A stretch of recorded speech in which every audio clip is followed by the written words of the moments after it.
तो हेलो छात्रों, स्वागत है आपका आज की इस धमाकेदार वीडियो पर। यहाँ पर मैं आपका लेके आ चुका हूँ कक्षा 9वीं हिंदी का अर्धवार्षिक पेपर। कल जो आपका पेपर हिंदी का आएगा सेम टू सेम आपका रियल आने वाला है। एक एक क्वेश्चन आपको ऐसे रटना है कि सातों जन्म तक ये क्वेश्चन आपको याद होने चाहिए। तो चलिए फटाफट हर क्वेश्चन के आंसर यहाँ पे देखते हैं। तो सबसे पहले आपको यहाँ पे सही विकल्प क्वेश्चन दिए जाएंगे। पहले क्वेश्चन में आपको देखिए, पहला क्वेश्चन आपका यहाँ पे लिखा है, जानवरों में सबसे बुद्धिहीन समझा जाने वाला प्राणी कौन है? आंसर आपको इसमें गधा लगाना है। आपको इन क्वेश्चन को सुनते जाना है, ध्यान से सुनिएगा और एक एक क्वेश्चन आपको रट जाएगा ऐसे बोलते बोलते, ठीक है।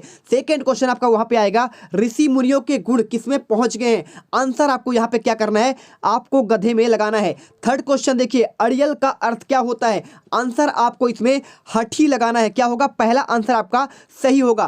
क्वेश्चन नंबर चौथा देखिए, डांडा शब्द का अर्थ क्या है आपको बताना। तो चौथे का आंसर आपका यहाँ पे डांडा का आपका यहाँ पे मतलब होगा ऊंची पहाड़ी, आपका सही आंसर होगा। इसके बाद देखिए पांचवा क्वेश्चन, कुची कुची शब्द का अर्थ क्या है? आपको यहाँ पे कुची कुची का अर्थ यहाँ पे आपको दया लगाना है। दया दया आपका सही आंसर होगा। इसके बाद क्वेश्चन नंबर 6, लिहाजा में चाय में डाला जाता है क्या? गुड़ डाला जाता है, शक्कर डाला जाता है या फिर क्या? तो आपको यहाँ पे बताना है मक्खन और नमक डाला जाता है। आपका स नंबर क्लियर होगा। बिल्कुल आपको वीडियो पसंद आएगा और यहाँ पे एक एक आपको क्वेश्चन के आंसर आपको दिखाते हैं, ठीक है। यहाँ पे देखिए, गद्य हमारी स्वाभाविक क्या है? आपको अभिव्यक्ति है, रचना है, पद है या फिर आपका व्याख्या है? आंसर आपको इसमें क्या लगाना है, आप यहाँ पे देख सकते हैं। इसका आंसर यहाँ पे दिया है। क्वेश्चन नंबर 7 का आंसर यहाँ पे अभिव्यक्ति हो जाएगा। क्वेश्चन नंबर 8 देखिए, एकांकी में एक अंक होता है तो क्या एक होता है या फिर दो होता है, तीन होता है? तो एकांकी में आपका हमेशा एक अंक ही होता है, बिल्कुल सही। इसके बाद देखिए 9वां क्वेश्चन आपका यहाँ पे दिया जाएगा, रिपोर्टाज शब्द है किसका? फ्रांसीसी का या फिर आपका इटालियन का या फिर भाषा का, ग्रीक का या फिर अंग्रेजी का? तो आंसर आपका यहाँ पे फ्रांसीसी का। देखिए बहुत मेहनत लगता है इस वीडियो को बनाने में, तो जल्दी से वीडियो को लाइक कर दीजिए और चैनल को सब्सक्राइब कर लीजिएगा। इसके बाद आप पूरा वीडियो देखते हैं, ठीक है। देखिए सेकंड क्वेश्चन आपको वहां पर रिक्त स्थान आएगा। क्वेश्चन क्या रहेगा देखिए, तो यहाँ पे आपको रिक्त स्थान में पहला क्वेश्चन आपका रहेगा, प्रेमचंद्र का जन्म हुआ था, कहाँ हुआ था? लाहौर में या फिर बनारस में? तो आपका आंसर क्या होगा, आपका बनारस में इनका जन्म हुआ था। सेकंड क्वेश्चन, गधे का एक छोटा भाई भी है, उसका नाम क्या था? तो आंसर आपको यहाँ पे बैल लगा देना है। क्या लगाना है आपको? 8400 जी हाँ, याद कर लीजिए व्हाट्सएप नंबर, क्योंकि अब चाहे आपका मैथ का सवाल हो या फिजिक्स, केमिस्ट्री, बायोलॉजी का, आपके हर डाउट, हर क्वेश्चन का मिलेगा तुरंत वीडियो सॉल्यूशन, वो भी आपके सीधा व्हाट्सएप पर। बस आपको अपने फोन में डाउट नोट का 8400 व्हाट्सएप नंबर सेव कर लीजिए और चैट ओपन कीजिए। फिर जो भी आपका डाउट है वो सवाल के आपको फोटो खींचना है, उसे क्रॉप करना है और 5 सेकंड में उसका आपको वीडियो सोल्यूशन मिल जाएगा। क्लास 6 से 12 IIT, JEE, NEET, CBSE boards और सभी स्टेट के बच्चों के लिए। तो देर किस बात की, अभी जाइए और 8400 पर अपना सवाल व्हाट्सएप कीजिए और अपने सभी डाउट को आउट कीजिए। लिंक डिस्क्रिप्शन में है। बैल आपका राइट आंसर होगा। क्वेश्चन नंबर 3, बैल के स्थान गधे से क्या है, ऊंचा है कि नीचा है? तो आंसर आपको यहाँ पे क्या लगाना है, बहुत सिंपल सा क्वेश्चन आपका है, इसमें कुछ भी आपको करने की जरूरत नहीं पड़ेगी। आपको यहाँ पे बैल, देखिए बैल और क्या है, गधे से, तो गधे से हमेशा क्या है आपका यहाँ पे नीचा, आपको यहाँ पे आंसर लगाना है, ठीक है। इसके बाद देखिए आपका नेक्स्ट क्वेश्चन क्या है, तिब्बत में डैश डैश कानून नहीं था, तो क्या था आपका यहाँ पे हथियार? क्या होगा? हथियार कानून नहीं था। अगला क्वेश्चन देखिए आपको यहाँ पे 5वां क्वेश्चन, तिब्बत में खेती की व्यवस्था डैश डैश मठ के भिक्षु या सरपंच करता था? आंसर आपको यहाँ पे क्या होगा, मठ का आपका यहाँ पे आपका क्या हो जाएगा, भिक्षुक हो जाएगा। इसके बाद क्वेश्चन नंबर 6 में देखिए, डांडा ढोडला डैश डैश व्यापारियों या डाकुओं? तो आपका आंसर इसमें डाकुओं हो जाएगा। क्या हो जाएगा? डाकुओं के लिए उपयुक्त है। क्वेश्चन नंबर 7, पक्षियों के डैश डैश सुंदर होते हैं? तो आपको यहाँ पे पंख होते हैं, यहाँ पे क्या होंगे, आपका यहाँ पे पंख ही होंगे, ठीक। क्वेश्चन नंबर 8 पर देखिए, कृष्ण को क्या अच्छा नहीं लगता है? आंसर आपको यहाँ पे माखन, आपको सही आंसर करना है, माखन माखन। इसके बाद 9वां क्वेश्चन, पक्षी वैज्ञानिक कौन है? आपको सलीम अली इसमें आंसर लगाना है। क्वेश्चन नंबर 10, लेखक के सामने किसका फोटो है? तो आपको इसमें क्या लगाना है, आपको प्रेमचंद्र का फोटो आपको सही आंसर होगा। इसके बाद चलिए चलते हैं आपका नेक्स्ट क्वेश्चन। आपका देखिए यहाँ पे क्या दिया है, आपको हर एक क्वेश्चन को आंसर भी आप देख सकते हैं। यहाँ पे क्या लिखा है, 11वां क्वेश्चन, लेखक की दृष्टि पर अटक गई है, किस पर? तो आपको यहाँ पे फोटो आपको लगा देना है। क्या लगाना है आपको? फोटो, आपको इसमें सही आंसर होगा। क्वेश्चन नंबर 12वां, प्रेमचंद्र जी के डैश डैश आपके साहित्यकार कौन थे? आपको यहाँ पे आंसर यथार्थवादी आपको यहाँ पे लगाना है। क्वेश्चन नंबर 13, गद्य में व्याकरण की प्रयोग भी किया जाता है, तो क्या होगा? आपको यहाँ पे आसानी से किया जाता है, आपको यहाँ पे लिख देना है। क्वेश्चन नंबर 14 देखिए, पात्रों के संवादों से प्रस्तुत रचना, यहाँ पे आपको क्या है? आपको नाटक। देखिए मैं आपको यहाँ पे कुछ एक्स्ट्रा क्वेश्चन भी आपको दे रहा हूँ, जिससे आपके कुछ, यदि आपके क्वेश्चन कुछ चेंज होते हैं तो आपके यहाँ से क्वेश्चन आपके आ जाने चाहिए, ठीक है। इसके बाद देखिए आपका नेक्स्ट क्वेश्चन 15वां, एकांकी में कितना अंक होता है? तो आपको यहाँ पे एक अंक फिर से आपका वहाँ पे क्वेश्चन रिपीट हो रहा है। इसके बाद देखिए क्वेश्चन नंबर आपका 3 है, सत्य और असत्य। आपको यहाँ पे मेरे द्वारा कुछ आपको सिलेक्टेड क्वेश्चन रियल पेपर के साथ आपको दिए जा रहे हैं, ठीक है। यदि आपका पेपर कुछ और बदलता है तो आपको इनमें से 101% देखने को मिलेगा। इसके बाद देखिए आपका यहाँ पे पगहे पतली रस्सी के थे, आपको बताना है क्या है, सत्य है कि असत्य? आंसर आपको यहाँ पे असत्य लगाना है, ठीक है। इसके बाद देख सर, दोनों बैल एक माह तक कांजी हौस में बंधे रहे, आंसर यहाँ पे आपका क्या होगा? गलत हो जाएगा, क्योंकि एक माह तक नहीं बने थे। क्वेश्चन नंबर 3, झूरी काची के पास 2 घोड़े थे, तो आपको क्या सही है गलत? तो ये भी आपका गलत हो जाएगा। क्वेश्चन नंबर 4, लहासा की यात्रा बहुत सुगम थी, तो यहाँ पे आपके चौथे क्वेश्चन का ये भी आंसर आपका गलत होगा, क्योंकि इतना आसान नहीं था, दुर्गम स्थान था, ठीक है। इसके बाद देखिए आपका नेक्स्ट क्वेश्चन क्या है, आपको यहाँ पे 5वां क्वेश्चन, 5वां, तिब्बत यात्रा करने के लिए अनुमति की आवश्यकता नहीं थी, तो अनुमति होती है, इसलिए क्या हो जाएगा? ये गलत लिखा हुआ है। इसके बाद क्वेश्चन नंबर 6, तिब्बत में जाति पाति छुआछूत नहीं मानते, तो आपको ये क्वेश्चन नंबर 6 का ये बिल्कुल आपका राइट हो जाएगा, वहाँ पे जाति और पात और छुआछूत नहीं मानते। क्वेश्चन नंबर 7, परिंदों के पास सुनहरे पंख दिखाई देते हैं, आंसर आपको 7 का आंसर यहाँ पे क्या लगाना है? आपको यहाँ पे क्वेश्चन नंबर 7 का आंसर यहाँ पे लगा देना है बच्चों। क्या लगाओगे आप? सत्य लगा दोगे। इसके बाद 8वां क्वेश्चन, सलीम अली हुजूम के पीछे पीछे चल रहे थे, आंसर आपका यहाँ पे 8 का क्या करना है? आपको असत्य लगा देना है। इसके बाद देखिए 9वां क्वेश्चन, पक्षियों की आवाज मधुर गीत की तरह सुनाई देते हैं, आंसर आपको क्या लगाना है? यहाँ पे कौन सा क्वेश्चन? आपका 9वां क्वेश्चन, तो 9वां क्वेश्चन में आपको यहाँ पे सत्य लगा देना है।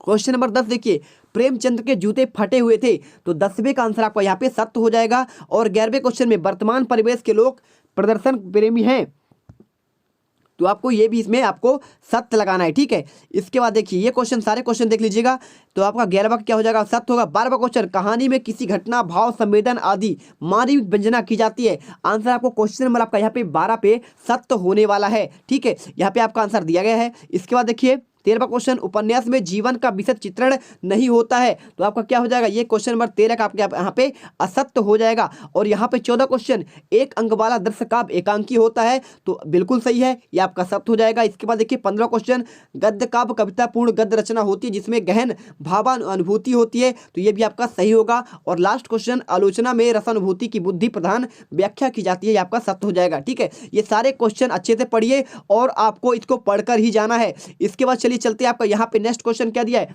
सही जोड़ी आपका दिया है, तो सही जोड़ी पहला कंजूर लिखा है, क्या लिखा है? कंजूर का आपको यहाँ पे क्वेश्चन दिया गया है, तो आपको यहाँ पे बहुत अच्छे तरीके से आपको बुद्ध वचन आपका अनुवाद हो जाएगा। क्या होगा? आपको इसमें मिला देना है पोथियों, तो पोथियों आपको क्या हो जाएगा? ये आपका धार्मिक पुस्तक कहला जाता है। इसके बाद पुस्तकों के भीतर होना, यानी क्या होगा? पुस्तकों के भीतर रहना का मतलब होता है पुस्तक पढ़ने में यहाँ पे क्या हो जाना? आपको रम जाना। क्या होता है? रम जाना, यानी पुस्तक पढ़ने में रम जाना आपका पुस्तकों के भीतर होना होता है। डाडा ठोडला की ऊंचाई क्या होती है? तो आपको यहाँ पे ऐसे क्वेश्चन का आंसर यहाँ पे 16,017 फीट, ये लिखा है ना आपका 16-17,000 फीट। इसके बाद डांडा, डांडा क्या है? तो आपको डांडा बताना है भाई, डांडा होता क्या है? तो डांडा आपका यहाँ पे होता है खतरनाक मोड़। क्या होता है? खतरनाक आपका मोड़ होता है। प्रेमचंद का जन्म कहाँ हुआ? तो आपको यहाँ पे आप जानते हैं, बहुत अच्छा क्वेश्चन है, इसमें आपका कुछ नहीं है। क्या है क्वेश्चन आपको? कब हुआ कि क्या? तो प्रेमचंद का जन्म की बात कर रहा है, तो 1880 में हो जाएगा। और प्रेमचंद का नाम क्या था? धनपत राम नाम है, धनपत राय, ठीक है। इसके बाद इनका बनारस में जन्म हुआ था। उपन्यास सम्राट कौन कहलाते हैं? यहाँ पे आप जानते हैं प्रेमचंद ही कहलाते हैं। और इसके साथ आपको यहाँ पे उपन्यास, लेकिन आपका यहाँ पे देखिए आपका उपन्यास के बारे में गोदान आपका एक उपन्यास कहलाता है। और यहाँ पे फटे जूते कौन है? तो फटे जूते के बारे में आपको यहाँ पे आंसर आपको लगा देना पड़ेगा। व्यंग्य लेखक क्या हो जाएगा आपका? यहाँ पे परसाई जी आपके व्यंग्य लेखक हो जाएंगे। और फटे जूते आपको यहाँ पे जो बचा हुआ है, क्या बचा हुआ है आपका? एक कोई बचा हुआ है क्या? तो आपका यहाँ पे प्रेमचंद यहाँ पे आपका हो जाएगा। ठीक है, इस प्रकार से आपको आंसर करना है। क्वेश्चन नंबर 5 देखिए, आपको यहाँ पे आपका एक वाक्य में उत्तर आता है, तो यहाँ पे आपको कुछ आपको एक्स्ट्रा क्वेश्चन डालकर दिए जा रहे हैं। यदि आप इन सारे क्वेश्चन को अच्छे से पढ़ेंगे तो आपके बहुत अच्छे नंबर आएंगे। देखिए क्वेश्चन क्या है, लहसा की ओर लेखक कौन है? आंसर आपको लहसा की ओर से आपको लेखक राहुल सक्रांतन करना है। इसके बाद सेकंड क्वेश्चन, लहसा कविता की राजधानी क्या है? लहसा की आपकी राजधानी पूछा गया है, तो आपका यहाँ पे तिब्बत हो जाएगा। क्या हो जाएगा? तिब्बत। क्वेश्चन नंबर 3, तिब्बत जाने वाले का मुख्य रास्ता कौन सा है? तो आपको यहाँ पे नेपाल से आपको तिब्बत जाने का रास्ता है। क्वेश्चन नंबर 4, क्षितिज का अर्थ क्या है? आंसर आपको यहाँ पे आसमान व धरती मिलते हैं जहां, वही कहते हैं आपको क्षितिज कहलाता है। इसके बाद देखिए अगला क्वेश्चन आपका 5वां, सलीम अली की मदद किसने की थी? तो आंसर आपको यहाँ पे तहमीना आपको लिखना है, तहमीना। ठीक है, क्वेश्चन नंबर 6 देखिए, उनकी सहपाठी का नाम क्या था? आंसर आपको यहाँ पे तहमीना, उनकी सहपाठी थी। ठीक है, हमारे सहपाठी भाई बिल्कुल आपका सहायता ही नहीं करते हैं, और इनका देखिए कितना अच्छे सहपाठी थे। क्वेश्चन नंबर 7 देखिए, हिंदी का उपन्यास सम्राट किसे कहा गया है? आंसर आपको याद करके रखना है, रट्टा मार के रखना है, मुंशी प्रेमचंद्र। इसके बाद देखिए क्वेश्चन नंबर 8 देख लीजिए, आपका यहाँ पे क्वेश्चन दिया गया है, अमृत राय लिखित प्रेमचंद की जीवनी का नाम क्या है? आंसर आपको इस प्रकार से करना, क्या? आपका कलम का सिपाही।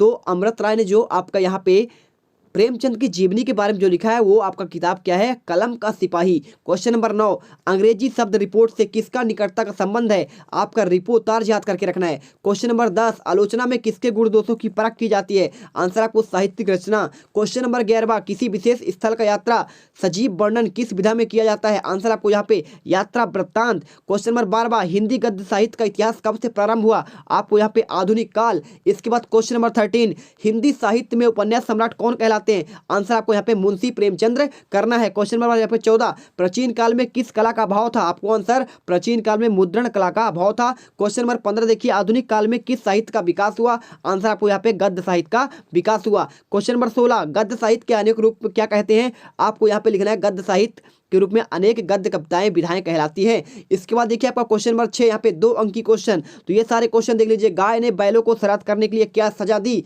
आपको यहाँ पे बताया कि उन्हें बहुत मारा, उन्हें खाने के लिए चिकनाई और चारा भी दिया। ठीक है, और नहीं, हमारी जाति का धर्म नहीं है। ये सारे क्वेश्चन पढ़िए, स्क्रीनशॉट कर लीजिए और इसे रट डालिए। ठीक है, आपके पास समय बहुत कम है, सारे क्वेश्चन आप स्क्रीनशॉट कर लीजिए। ये 4, 5, 6 और ये 7वां। ठीक है, सारा क्वेश्चन कर लीजिएगा, और ये सारे question very very most important question है, तो इनको स्क्रीनशॉट मारिए और चलते हैं। आपका यहाँ पे आपका इंपॉर्टेंट क्वेश्चन यहाँ पे आता है, आपका देखिए क्या आता है, नाटक और एकांकी में आपको तत्वों को यहाँ पे लिखना है। तो कथोपकथन, पात्र परिचय, संवाद, देश काल व वातावरण, भाषा शैली और उद्देश्य, है ना। इसी प्रकार से आपका यहाँ पे रिपोर्टाज क्या कहलाता है? तो ये आपका फ्रांसीसी शब्द से लिया गया है।